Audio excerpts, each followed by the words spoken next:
So here's the theorem about the dot product, and I would have for this, I have theta is the angle between the two vectors, then the dot product equals the magnitude of A times the magnitude of B times the cosine of theta. I'm going to draw this in 2 space. And I want to write the word proof. I'm not going to do the proof completely. So I've written proof, but I'm not really doing the proof. But let's look at how the proof would work.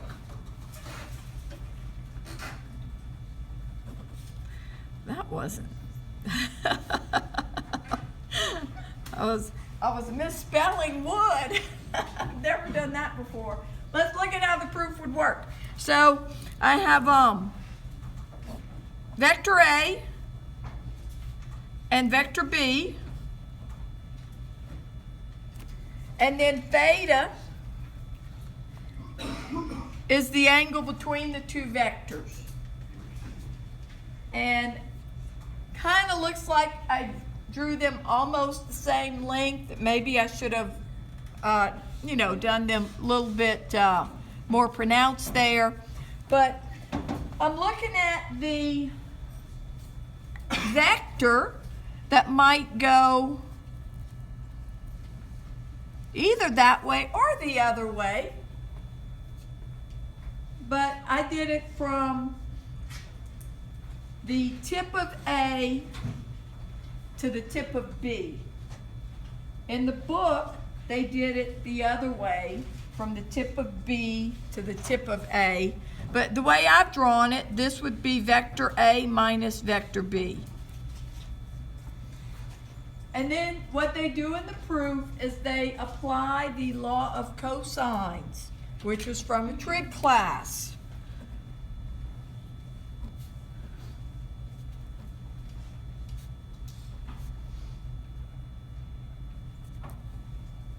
And as I'm thinking law of cosines, I'm thinking, I'm thinking trig class, a triangle, where maybe instead of these vectors, I might say this is side A, this is side B, this is side C.